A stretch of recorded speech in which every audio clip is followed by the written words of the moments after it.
मुसलमान हमारा कुरान बयान फरमाता है, कुरान बयान फरमाता है हमारा लकुम दीनुकुम वलिय दीन, तुम्हारा धर्म तुम्हारे लिए, हमारा दीन हमारे लिए। जी हाँ, हम किसी के मज़हब को बुरा नहीं कहते, हम किसी के धर्म को बुरा नहीं कहते, हम तो मोहब्बत का ही पैगाम देते हैं। अल्हम्दुलिल्लाह। मेरे अजीज़, बचा लो इस मुल्क को, बचा लो इस देश को। हमारे नबी की शान में गुस्ताखियाँ हो रही हैं, इनको प्यार से समझाइए अपने बाबाओं को, इनको प्यार से। नहीं मानते तो फिर इन पर FIR करवाइए, इन पर सख्त इन पर कार्रवाई करवाइए, इनकी आवाज़ को बंद करवाइए, इन पर लगाम कसवाइए। हम सब समझते हैं इस तरह की बात ये क्यों हो रही है, इस तरह की बात क्यों की जा रही है, इस तरह की बात कौन बुलवा रहा है इन नेताओं से, कौन बुलवा रहा है तुमसे, तुम्हारे बस की बात नहीं है तुम इस तरह की बात कहे जाओ। बार बार असद अकबरुद्दीन ओवैसी साहब की बात को 15 मिनट वाला बयान सामने लेकर के आते हो, सजा मिली ना उनको? खुद को सरेंडर किया उन्होंने, लंदन में अपना इलाज करवा रहे थे, 42 दिन तक जेल में रहे, खुद को सरेंडर किया, वहां से आने के बाद में 42 दिन तक जेल में रहे।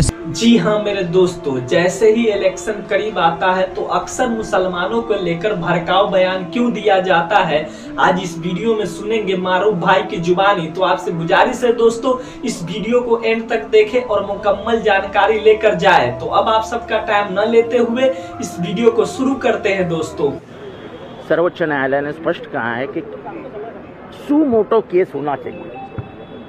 जब वो आदमी खुल के बोलता है कि मैं क्या मस्जिद में घुस के मारूंगा, इट्स अ थ्रेट। तुमको भी चुन चुन के मारेंगे। आखिर मैं पूछना चाहता हूं आप लोगों से, खासकर उन हिंदू भाइयों से मैं पूछना चाहता हूं जो लोग इन भड़काऊ बयानबाजी पर, इन नेताओं की भड़काऊ बयानबाजी पर उनकी हौसला अफजाई करते नजर आते हैं, वाह वाह करते नजर आते हैं, नारेबाजी करते नजर आते हैं, उनसे पूछना चाहता हूं ये नेता 5 साल तक कहाँ रहते हैं? ये वही लोग हैं जो 5 साल पब्लिक के दरमियान नजर तक नहीं आते, और जैसे ही इलेक्शन करीब आता है वैसे ही समझते हैं, इनको लगता है कि जैसे ही इलेक्शन करीब आता है तो भड़काऊ बयानबाजी करेंगे, उसके बाद में इलेक्शन की बाजी मार करके ले जाएंगे। जरा मुझे बताइए, आप जरा सोचने वाली बात है, जरा गौर करें जरा आप। ये 5 साल तक नजर आते हैं कहीं, लेकिन जैसे ही इलेक्शन करीब आता है वैसे ही फौरन इनके जहन में ये चलता है, इनको लगता है कि इलेक्शन, कोई विकास की बात नहीं करते। 5 साल में क्या किया इन्होंने, क्या काम किया, किस गरीब की मदद की, किस मजलूम का सहारा बने, ये कोई इस तरह की कुछ बात नहीं करते। कौन सा नेक काम किया इन्होंने, लेकिन नफरत की बात करते हैं, इस देश को नफरत में की आग में झुलसाने की ही बात करते हैं हमेशा।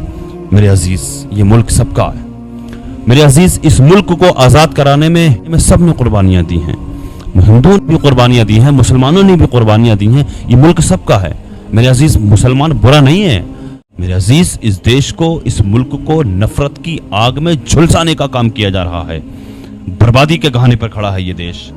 जी हाँ, नस्लें बर्बाद हो जाएंगी हमारी और आपकी, मैं बता रहा हूँ आपको, समझ जाइए, समझ जाइए। अभी भी बचा लीजिए इस मुल्क को, बचा लीजिए इस मुल्क को, बचा लीजिए इस देश को। ये मुल्क बर्बादी के कहाने पर खड़ा है, मिलजुल करके रहिए, मोहब्बत से रहिए मेरे अजीज। मुसलमान बहुत रहमदिल है, बहुत मददगार है, मुसलमान बुरा नहीं है मेरे अजीज। जी हाँ, मुसलमान बुरा नहीं है, मुसलमान हमारा कुरान बयान फरमाता है, कुरान बयान फरमाता है हमारा लकुम दीनुकुम वलिय दीन, तुम्हारा धर्म तुम्हारे लिए, हमारा दीन हमारे लिए। जी हाँ, हम किसी के मज़हब को बुरा नहीं कहते, हम किसी के धर्म को बुरा नहीं कहते, हम तो मोहब्बत का ही पैगाम देते हैं। अल्हम्दुलिल्लाह। मेरे अजीज़, बचा लो इस मुल्क को, बचा लो इस देश को। हमारे नबी की शान में गुस्ताखियाँ हो रही हैं, इनको प्यार से समझाइए अपने बाबाओं को, इनको प्यार से। नहीं मानते तो फिर इन पर FIR करवाइए, इन पर सख्त इन पर कार्रवाई करवाइए, इनकी आवाज़ को बंद करवाइए, इन पर लगाम कसवाइए। हम सब समझते हैं इस तरह की बात ये क्यों हो रही है, इस तरह की बात क्यों की जा रही है, इस तरह की बात कौन बुलवा रहा है इन नेताओं से, कौन बुलवा रहा है तुमसे, तुम्हारे बस की बात नहीं है तुम इस तरह की बात कहे जाओ। बार बार असद अकबरुद्दीन ओवैसी साहब की बात को 15 मिनट वाला बयान सामने लेकर के आते हो, सजा मिली ना उनको? खुद को सरेंडर किया उन्होंने, लंदन में अपना इलाज करवा रहे थे, 42 दिन तक जेल में रहे, खुद को सरेंडर किया, वहां से आने के बाद में 42 दिन तक जेल में रहे, सजा मिली ना, जेल काटी थी उन्होंने। उसके बाद 10 साल तक केस चलता रहा उन पर कोर्ट में, 10 साल के बाद बाइज्जत बरी हुए। और ये क्या कह रहा है, ये कह रहा है कि 15 मिनट तो दूर की बात है, 5 मिनट में खत्म कर देंगे इनको हम।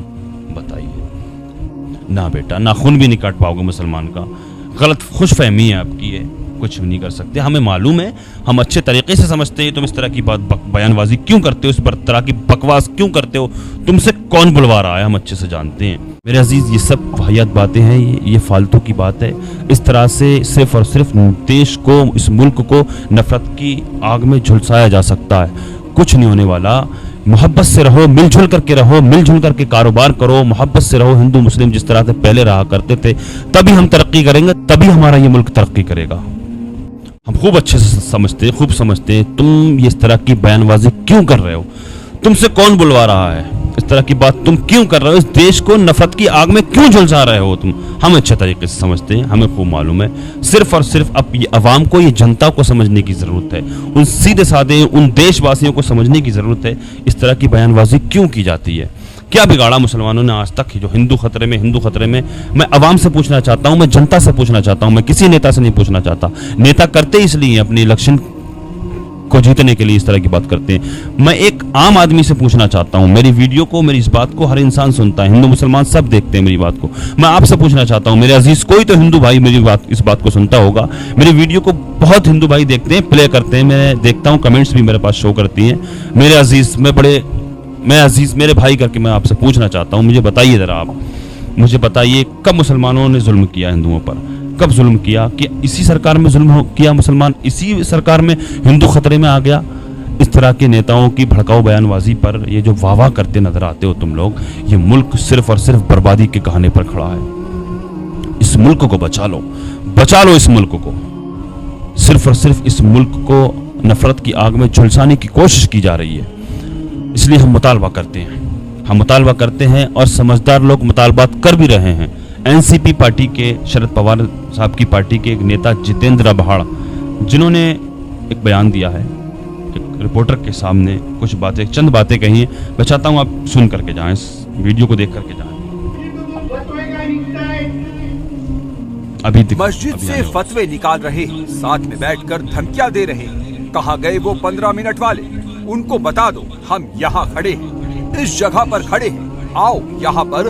15 मिनट तो बहुत ज्यादा मांग लिया, 5 मिनट दे दे, बचे खुचे सभी को मैं खत्म कर दूंगा। किसे धमकी दे रहे हो, किसे चुनौती दे रहे हो? भगवान मेरे भीतर डर का बटन डालना ही भूल गया है। मैंने कहा था कि अगर कोई हिंदुओं की तरफ तिरछी नजर से देखेगा तो चुन चुन के मारेंगे, ये याद रखना।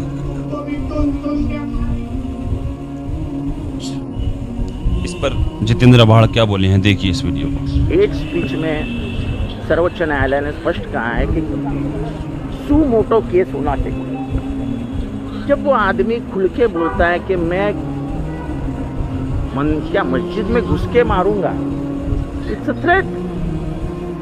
पुराने आईपीसी के तहत 506(2) ये लगाना चाहिए। ये थ्रेट परसेप्शन का है। हाँ, ये सरकार लगाने को ही तैयार नहीं। ये सरकार ने मैदान खुला करके रखा है कि भाई ठोस दे दो, ठोस दे दो। तो देखा आपने, समझदार लोग इसी तरह की बात कर रहे हैं, मुतालबात कर रहे हैं। हम भी मुतालबा करते हैं। इस तरह के लोगों पर सिर्फ FIR होना काफ़ी नहीं है, बल्कि इन लोगों को कैफिर किरदार तक पहुंचाना चाहिए, इनको सज़ा मिलनी चाहिए, जिससे दूसरे लोग भी इबरत हासिल करें। इस तरह की बयानबाजी करने से डरें, इनको कैफिर किरदार तक पहुंचना चाहिए। लिहाजा इस तरह के लोगों पर सख्त से सख्त कार्रवाई होनी चाहिए, इनकी लगाम कसनी चाहिए। ये मुल्क को सिर्फ और सिर्फ नफरत की आग में झुलसाने की बात करते हैं, नफरत की आग में झुलसाने का काम करते हैं। इसलिए मिलजुल करके रहो, मिलजुल करके कारोबार करो, तभी हम तरक्की करेंगे, तभी हमारा ये मुल्क तरक्की करेगा। इस तरह की बातों से कोई फ़ायदा नहीं है। बहुत अफसोसनाक मामलात बनते जा रहे हैं इस देश के, बहुत अफसोसनाक मामलात बनते जा रहे हैं इस देश के। बड़ा अफसोस होता है। इस तरह के लोगों की लगाम कसनी चाहिए। लिहाजा मेरी अल्लाह की बारगाह में दुआ है, अल्लाह तबारक व तआला हमारे इस मुल्क में अमन और सुकून कायम फरमाए। अल्लाह पाक हिंदू मुस्लिम भाईचारा नसीब फरमाए। अल्लाह तबारक व तआला दुनिया के तमाम मुसलमानों की इज़्ज़त व आबरू की, जान और माल की हिफाजत फरमाए। अस्सलामु अलैकुम व रहमतुल्लाहि व बरकातहू।